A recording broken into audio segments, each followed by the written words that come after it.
सबको नमस्कार। कल 20 तारीख है और केंद्र सरकार के दिशा निर्देशों के अनुसार कल से उन क्षेत्रों में जहाँ पे कोरोना का असर कम है या कोरोना नहीं है, वहाँ पे लॉकडाउन के शर्तों में थोड़ी ढील दी जा सकती है। तो हम सब लोगों को बैठ के ये सोचना है कि कल से क्या ढील दी जानी चाहिए और अगर ढील दी जानी चाहिए तो कितनी ढील दी जानी चाहिए। केंद्र सरकार का कहना है कि जो हॉटस्पॉट्स हैं और जो कंटेनमेंट जोन्स हैं उनमें ढील फ़िलहाल नहीं दी जानी चाहिए, क्योंकि वहाँ पे स्थितियाँ ख़राब हैं और अपने को कंट्रोल करने की ज़रूरत है। दिल्ली में 11 ज़िले हैं। दिल्ली के 11 ज़िले हॉटस्पॉट डिक्लेयर किए गए हैं। तो केंद्र सरकार के मुताबिक तो सभी कंटेनमेंट जोन्स में ढील नहीं दी जा सकती। हमने दिल्ली सरकार में अपनी भी असेसमेंट की। पिछले कुछ दिनों में मैंने कई एक्सपर्ट से बात की, लोगों से बात की, और उन सारी चर्चाओं का जो नतीजा निकला वो मैं आपके सामने रखना चाहता हूँ। पिछले कुछ दिनों से दिल्ली में कोरोना के केसेस में बढ़ोतरी होनी शुरू हुई है। हमने टेस्ट भी ज़्यादा करने चालू किए हैं। पिछले कुछ दिनों में हमने काफ़ी टेस्ट किए हैं दिल्ली के अंदर, और कोरोना के केसेस में बढ़ोतरी भी चालू हुई है। कल हमारे पास 736 केसेस के टेस्ट की रिपोर्ट आई। उन 736 में से 186 कोरोना के मरीज़ निकले, यानी कि 25% लोग कोरोना के मरीज़ निकले। 186 तो काफ़ी ज़्यादा है। ये 186 के 186 सभी एसिम्प्टोमेटिक हैं। इनमें किसी में भी सिम्टम्स नहीं है।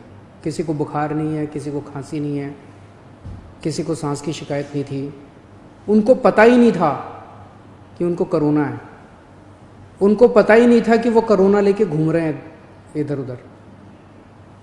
ये और भी खतरनाक बात है कि कोरोना फैल चुका है। बहुत सारे लोग कोरोना लेके घूम रहे हैं, और ये बीमारी ऐसी है कि किसी को पता भी नहीं चलता कि मुझे बीमारी हो गई है। कई बार सिम्टम्स नहीं आते, बीमारी हो जाती है। किसी आदमी का इम्यून सिस्टम स्ट्रांग है और वो घूमता रहता है, और पता नहीं कितने लोगों को कर देता है। तो ये 186 लोग अपनी अपनी ज़िंदगी में घूम रहे थे। इनमें एक व्यक्ति से जब हमने बात की, उसने बताया जी मैं फलाने फूड सेंटर में, हम लोगों को खाना बांटते हैं ना, दिल्ली सरकार लोगों को खाना बांटती है, पका हुआ खाना रोज़ देते हैं हम, लंच और डिनर। वो कहता है जी मैं पिछले कुछ दिनों से रोज़ सरकार के फूड सेंटर में जाके खाना बंटवाने का काम कर रहा था। आप सोचो उसने वहाँ कितने लोगों को इन्फेक्ट कर दिया होगा। तो मैंने आज ही आदेश दिए हैं उस फूड सेंटर में जितने लोग आते हैं, मैं एज्यूम कर रहा हूँ कि डेली वही लोग आते होंगे एक सेंटर में खाना खाने के लिए, उन सब की रैपिड टेस्टिंग करवाएंगे जितने भी लोग आते हैं। और दिल्ली में जितने भी हमारे फूड सेंटर्स हैं, उन सभी फूड सेंटर्स में खाना बांटने वाले सभी वॉलंटियर्स का और कर्मचारियों का हम रैपिड टेस्टिंग कराएंगे। तो इससे ये दिखता है कि दिल्ली के अंदर इस टाइम फैलना चालू हो गया है। रोज़ कंटेनमेंट जोन्स बढ़ते जा रहे हैं जहाँ पे ऑपरेशन शील्ड लागू किया जाता है। आज की डेट में 77 कंटेनमेंट जोन बन गए हैं दिल्ली के अंदर। हमने कंटेनमेंट जोन्स में रैंडम टेस्टिंग कराई थी। कहीं से 200 का सैंपल लिया, कहीं से 180 का सैंपल लिया, कहीं से, वहाँ पे रैंडम टेस्टिंग कराई थी। वहाँ पे निकल के आया कि कुछ कंटेनमेंट जोन्स जहाँ पे लोगों ने बात मानी, लोगों ने अनुशासन का पालन किया, लोग अपने अपने घरों में रहे, वहाँ पे एक भी नया केस नहीं आया। लेकिन जहाँ लोगों ने बात नहीं मानी और लोग गलियों में निकल आए, हम उस कंटेनमेंट जोन के अंदर किसी को नहीं आने देते, बाहर किसी को नहीं जाने देते, लेकिन अंदर लोग एक दूसरे के घर में जाते रहते हैं। लोग नहीं मानते, काफ़ी उनको मनाने की कोशिश की जाती है, सख्ती करने की कोशिश की जाती है, लेकिन कई जगह लोग नहीं मानते। जैसे मैंने कल आपको जहांगीरपुरी का उदाहरण दिया। जहांगीरपुरी की एक गली, उसके अंदर एक ही परिवार के कई सारे घर थे, चाचे मामे ताया ये सब, उनमें एक ही परिवार के 26 केस पॉजिटिव निकले, क्योंकि वो माने ही नहीं। कंटेनमेंट जोन होने के बावजूद वो एक दूसरे के घरों में जाते रहे। तो जहाँ जहाँ कंटेनमेंट जोन में लोगों ने बात मानी है, वहाँ एक भी नए केस नहीं मिले, और जहाँ लोगों ने बात नहीं मानी, वहाँ पे कुछ कंटेनमेंट जोन्स में कई नए केस निकल के आए हैं। तो एक चीज़ तो ये है कि दिल्ली में कोरोना तेजी से फैल रहा है, पर अभी स्थिति नियंत्रण के बाहर नहीं है, स्थिति नियंत्रण में है। स्थिति चिंताजनक है, पर घबराने की ज़रूरत नहीं है। अपने को सबको अनुशासन में रह के इसको कंट्रोल करने की ज़रूरत है। आज दिल्ली में टोटल 1893 केस हैं, मोटा मोटा 1900 मान लो, 1900 केस हैं। 1900 में से 26 आईसीयू में हैं और 6 वेंटिलेटर पे हैं। लगभग 43 लोगों की मौत हो चुकी है। 26 आईसीयू में है, 6 वेंटिलेटर पे हैं। आप सोच के देखो कि अगर लॉकडाउन नहीं होता तो क्या होता। दूसरे देशों का जो हाल है, भगवान ना करे अगर ऐसा अपने देश में होता, अगर लॉकडाउन ना होता, मान लो 3000 लोगों को आईसीयू की ज़रूरत पड़ जाती, मान लो 2-2.5 हज़ार लोगों को वेंटिलेटर की ज़रूरत पड़ जाती है, और ज़्यादा लोगों को। इतने तो आईसीयू ही नहीं थे, इतने तो वेंटिलेटर ही नहीं है। इटली में, स्पेन में, अमेरिका में यही देखने को मिल रहा है कि आईसीयू कम पड़ गए, वेंटिलेटर कम पड़ गए, अस्पताल की व्यवस्थाएं कम पड़ गई। सड़कों के ऊपर, अस्पताल के बाहर लोग पड़े हुए हैं जिनको इलाज नहीं मिल पा रहा। अगर लॉकडाउन नहीं होता तो स्थिति ऐसी हो सकती थी। लॉकडाउन की वजह से केसेस कम हैं फिलहाल। आज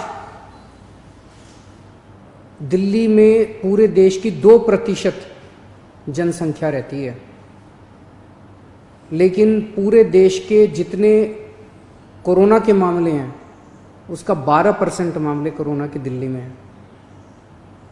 क्यों? दिल्ली देश की राजधानी है, इसीलिए दिल्ली को कोरोना की सबसे मुश्किल लड़ाई इस टाइम दिल्ली लड़ रही है। पिछले 2-2.5 महीने के अंदर विदेशों से जितने लोग आए वही लेके आए कोरोना विदेशों से, अपने देश में तो था नहीं। जितने विदेशों से लोग आए, सबसे ज़्यादा लोग दिल्ली में आए, क्योंकि दिल्ली देश की राजधानी है, अंतर्राष्ट्रीय एयरपोर्ट और भी कई जगह है, लेकिन सबसे ज़्यादा लोग यहाँ आते हैं। सबसे ज़्यादा लोग यहाँ आए, उनको हमने क्वारंटाइन में रखा, लेकिन उसके पहले नहीं रखा था, बाद में आई गाइडलाइंस। तो सबसे ज़्यादा मार दिल्ली को बर्दाश्त करनी पड़ी। मरकज़ के अंदर जो इंसिडेंट हुआ उसका भी सबसे ज़्यादा मार दिल्ली को बर्दाश्त करनी पड़ी। इसे दिल्ली पे सबसे बड़ी जिम्मेदारी पड़ी। तो आज जब ये निर्णय अपने को लेना है कि कल से कुछ ढिलाई देनी है कि नहीं देनी, मैं भी देना चाहता हूँ ढिलाई। इतनी सख्ती बड़ी मुश्किल हो जाती है। कैसे लोगों का गुजारा चलेगा, कैसे लोगों की रोजी रोटी चलेगी, कैसे लोगों का घर चलेगा। लोग बहुत मुश्किल में हैं, बच्चों के स्कूल बंद है। हम भी ढिलाई देना चाहते हैं, लेकिन ढिलाई देना बड़ा आसान है। और ढिलाई दे दी और स्थिति बहुत ख़राब हो गई, और उसके बाद अगर आईसीयू कम पड़ गए और अस्पताल के बेड कम पड़ गए और वेंटिलेटर कम पड़ गए और ऑक्सीजन कम पड़ गई और पता नहीं कितनी अगर जानें चली गई, तो हम कभी अपने आप को माफ़ नहीं कर पाएंगे। इसीलिए इन सब चीज़ों को ध्यान में रखते हुए हमें लगता है अभी थोड़ा संयम बरतने की ज़रूरत है। हमने निर्णय लिया है अपने दिल्ली वासियों के ज़िंदगी का ख्याल रखते हुए, सबकी सेहत का ख्याल रखते हुए, कि फ़िलहाल लॉकडाउन की शर्तों में कोई ढिलाई नहीं दी जाएगी। 1 हफ्ते के बाद फिर से हम सारे एक्सपर्ट्स के साथ बैठ के, सबके साथ बैठ के इस पे दोबारा इसकी असेसमेंट करेंगे, और अगर ज़रूरत पड़ी तो उसके बाद ढिलाई दे सकते हैं। लेकिन फ़िलहाल दिल्ली में किसी तरह की कोई ढिलाई नहीं दी जा रही है। नमस्कार।